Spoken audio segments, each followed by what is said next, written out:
Oke teman-teman, kali ini gue bakal ngomongin agak serius nih. Apa sih ngomongnya? Kenapa belibet? Jadi untuk episode kali ini gue akan ngomong dengan topik yang agak serius dan dengan nada yang agak serius gitu ya. Nggak bisa, nggak bisa.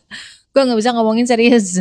Oke, gue akan ngomong sesuatu yang mudah-mudahan ini bermanfaat ya. Buat kalian yang lagi bingung gimana ya caranya ngelunasin utang, lu pusing, lu stres, lu gila sendiri.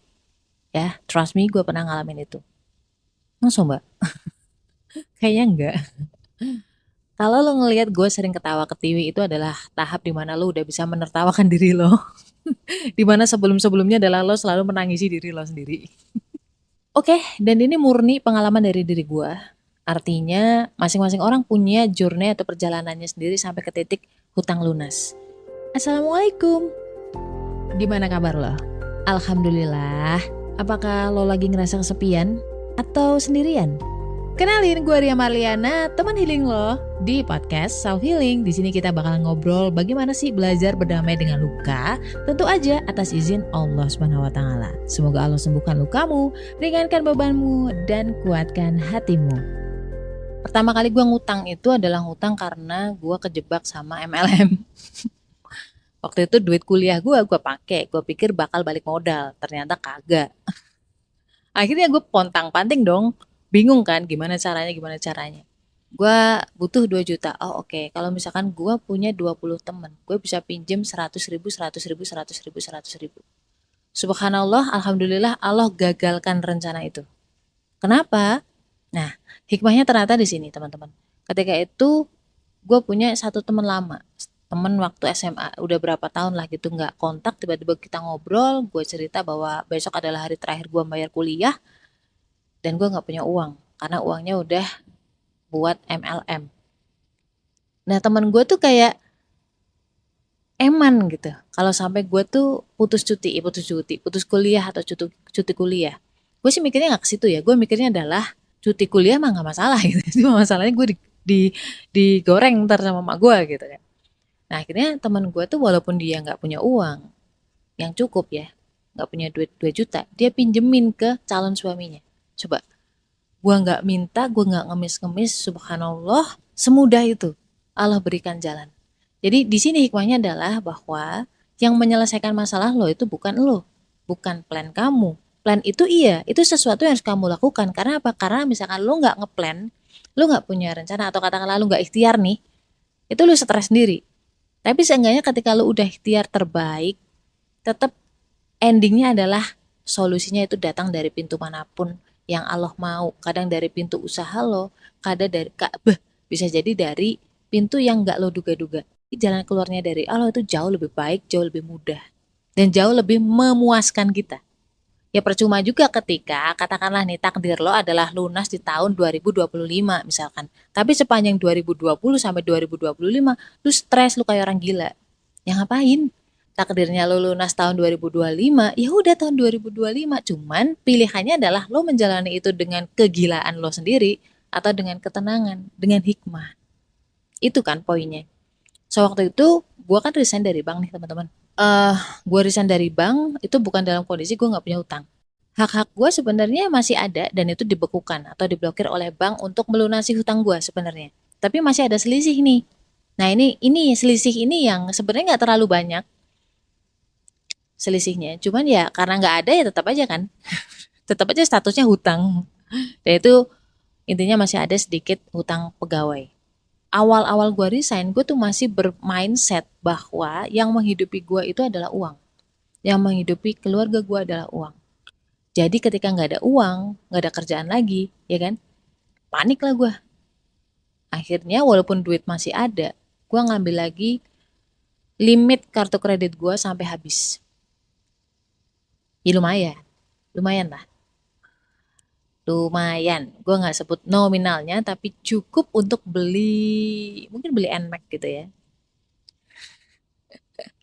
Gue berpikir bahwa gue bisa melunasi hutang-hutang ini, hutang kartu kredit at least, dari bisnis gue, bukan bisnis ya, dagangan gue waktu itu dagang ayam geprek, kolaps, tutup ya, gulung tikar, gue buka lagi angkringan, dan masih tutup juga. Gue akhirnya jualan jajanan di SD deket rumah. Akhirnya penghasilan gue yang 20.000 per day untuk hidup 4 orang tentu tidak bisa untuk melunasi hutang kartu kredit, bener nggak? Sampai jatuh tempo, akhirnya kartu kredit itu belum terbayar. Even bunganya gue nggak sanggup untuk membayarnya. Ditagih lah, ya kan? Walaupun itu kartu kredit dari bank plat merah atau bank BUMN pemerintah.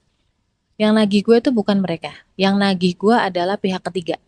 Wah, udah jangan ditanya. Jangan ditanya bagaimana mereka menagih gue. Tapi nggak yang sampai separah disuruh telanjang, disuruh kirim foto ini, kirim foto itu. Nggak yang kayak gitu sih. Karena kan ada kisah tuh ya, yang pinjol, ngancem-ngancem, terus dia minta foto telanjang kamu, atau video telanjang kamu, maaf ya. Terus lu kirim, karena apa? Karena lu panik. Padahal sebenarnya itu yang dijadiin senjata mereka untuk lebih pressure kamu. Mereka sebarin ke yang lain. Gue nggak nyalahin teman-temannya lagi panik. Karena apa? Karena riba itu efeknya begitu. Jadi kalau misalkan hutang lo adalah hutang riba, efek yang paling ringan aja nih, stadium paling ringan itu adalah nggak bisa tidur, panik. Itu masih efek paling ringan. Ya itu kayak tadi. Kan secara logika lu ngapain kirim ke dia? Malah bisa disalahgunain, bener nggak? Kalau misalkan kamu bisa berpikir dengan jernih. Tapi karena efek riba itu sendiri memang pertama dia akan menghilangkan ketenangan pikiran. Stadium berikutnya adalah kamu emosian untuk hal yang sepele. Karena apa sebenarnya alam bawah sadar kamu itu kan sudah sangat stres. Why? Karena intensitas dari tekanan-tekanan itu sering, lama, berhari-hari, berbulan-bulan nggak kelar-kelar lu pikirin. Secara nggak langsung jiwa kamu itu luka. Jiwa kamu luka dan kadang pada tahap tertentu itu kamu ingin melukai jiwa yang lain. Jadi kadang contohnya nih keserempet, kesenggol dikit aja. Itu kamu nonjokin orang yang nyenggol itu. Baru kamu nyesel habis itu. Kan banyak kejadian ya dimana masalahnya tuh sepele banget sebenarnya tapi sampai si orang ini ngebunuh orang lain hanya gara-gara masalah sepele. Misalkan kayak nggak kebagian beras atau hanya gara-gara dikentutin. Ada cuy, ada yang gara-gara anaknya nangis terus nih. Terus akhirnya dia bunuh anaknya. Dan stres yang berulang-ulangnya sampai ke alam jiwa itu salah satunya nih, salah satu penyebabnya adalah dari riba. Kalau orang merhatiin gitu ya. Dan yang paling parah, stadium paling parah adalah ketika lo ngejahatin orang, lo dolim sama orang, tapi lo nggak merasa bahwa lo ngedolimin orang, lo nggak merasa bersalah, justru malah lo bangga, lo pamerin itu. Gue dulu pernah ketika kerja di bank sebelum gue resign, gue kan ditugaskan di penagihan. Gue handle salah satu customer dia, aduh ya Allah, dia udah ketipu, udah rugi lah ibaratnya, kita juga masih harus tetap nagih. Si bapak ini sampai curhat sama saya. Dia bilang gini, Mbak, saya nih loh mikirin hutang sampai nggak bisa tidur. Sampai tensinya naik, sampai kolesterol naik, sampai saya pikirin banget. Dan kamu tahu nggak jawaban gue apa? Ih sumpah, gue sampai sampai malu kalau mau cerita ini. Tapi ini buat teman-teman. Gue ngomong spontan, bilang gini, Pak, hutang itu ya jangan dipikirin Pak, dibayar gitu. Sepintas itu kayak hal yang biasa aja, jokes dan kawan-kawan. Enggak, setelah sekian tahun gue di luar bank, gue menempatkan diri di posisi si bapaknya. Kayak, ya Allah, kok tegelmen ya? Kok tegel banget bisa sampai keluar statement itu? Jadi bapaknya aja tuh udah berat. Itu gue nggak merasa bersalah sampai bertahun-tahun setelah keluar baru bisa ngeh, baru bisa berempati. Jadi yang paling parah adalah empati lo dicabut. Jiwa kamu yang kena. Yang paling parah, si mbahnya riba tau gak siapa? Itu tuh, si Zionis itu. Yang ngebom Palestina, yang ngebom Gaza, yang nembakin warga sipil yang gak bersalah di Gaza. Dan mereka bangga dengan itu. Kayak seolah-olah kayak selebrasi. Itu kayak gitu tuh. Segila itu memang. Separah itu. Dampak dari riba. Oke lanjut. Sampai mana tadi ya? Waktu itu gue menyadari bahwa oh mungkin ini adalah pencucian. Ya udah gue terima aja ketika gue dikata-katain lah sama debt collector. Gue screenshot semua percakapan, gue harus tetap tahan diri biar tidak terpancing emosi. Karena kan WhatsApp itu bisa di screenshot dan bisa dilaporin juga kan. Pokoknya selama dia belum ngumpat-ngumpat, gue gue masih ladenin, ini Pak masih usaha untuk menjual aset, ini kita masih usaha Pak untuk mencari pekerjaan, bla bla bla bla. Masih ngata-ngatain sampai di titik tertentu gue blok. Tapi sebelum gue blok, gue screenshot dulu kata-kata kasarnya mereka. Karena someday mungkin itu bisa jadi senjata gue. Nah ini poin paling pentingnya ketika gue udah merasa kayak desperado banget bahwa ya Allah udah berat banget ya Allah. Penghasilan saya sekarang cuma 20.000 per hari. Gimana caranya ngelunasin hutang yang segede ini gitu. Gak masuk akal, saya butuh berapa tahun untuk sampai melunasi ini semua. Waktu itu gue mikirnya begitu. Dan ternyata gue salah. Karena gue menggantungkan solusi itu ke logika gue. Padahal logika kita ya sebagai manusia itu sebatas apa sih? Sepanjang apa sih sebenarnya? Ya kan? Sepanjang apa yang kita baca, apa yang kita tahu doang. Bener nggak? Sepanjang apa yang kita alamin. Sependek itu. Terus kita mau bergantung sama logika kita doang. Hah? Hah? For real?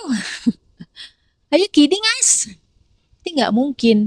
Di saat itulah gue sholat, gue bilang sama Allah bahwa saya udah nggak mampu ya Allah gitu. Aku nggak ngerti lagi harus gimana. Nah di titik itu ternyata itulah titik pintu keluarnya. Kok bisa?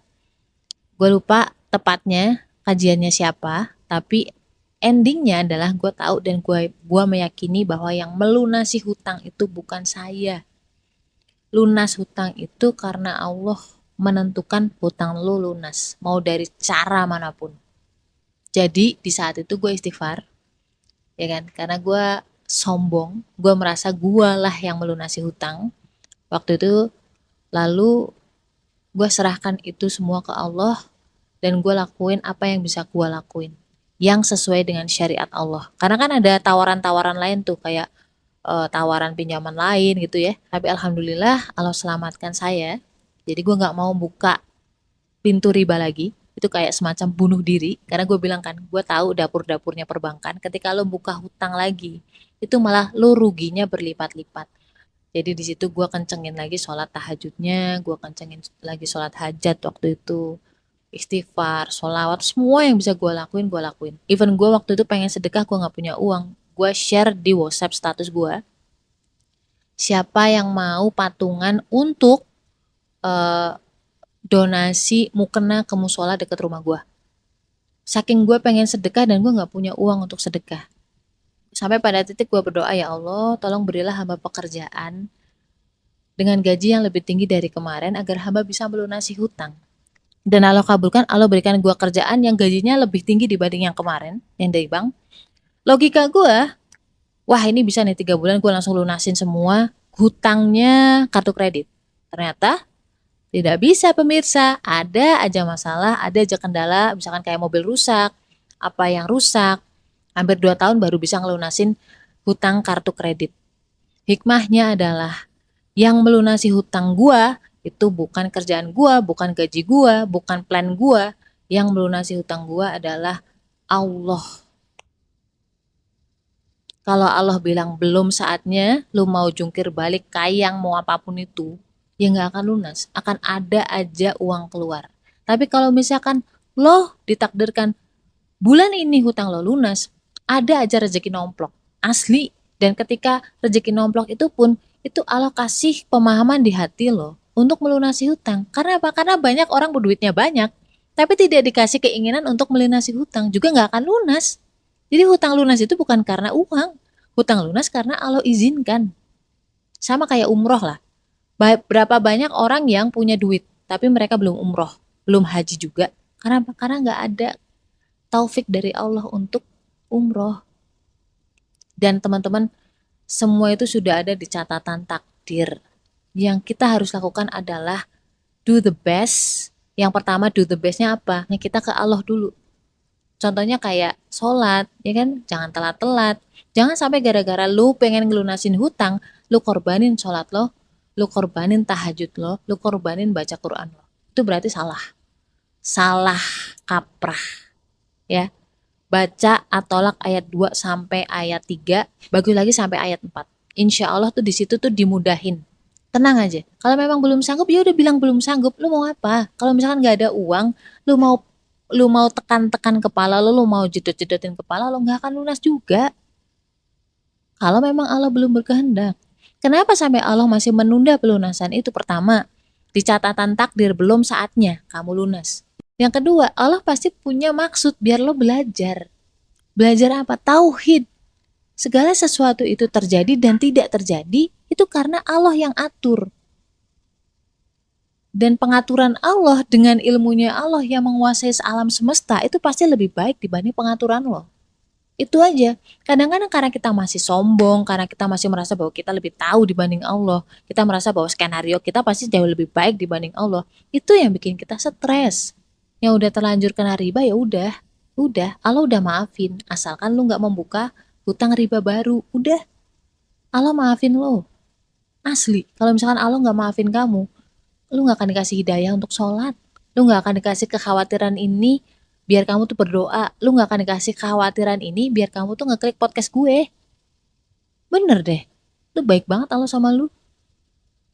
Yang lu harus lakuin adalah satu, deketin Allah. Dah, titik. So, mudah-mudahan Allah berikan kemampuan kita untuk melunasi hutang dan kemampuan kita untuk mendekati Allah agar kita selalu tenang dalam proses itu. Pasti ada hikmahnya. Pasti ada pembelajarannya. Dan pasti sampai kok. Selama niatan kita itu melunasi hutang ada, itu pasti Allah sampaikan ke situ. Yang dihukum itu kalau misalkan lo hutang dan lo sengaja nih nggak ada niatan untuk kembaliin. Itu yang akan jadi perkara di akhirat nanti. So, la haula wala quwata illa billah. Stay love and assalamualaikum warahmatullahi wabarakatuh.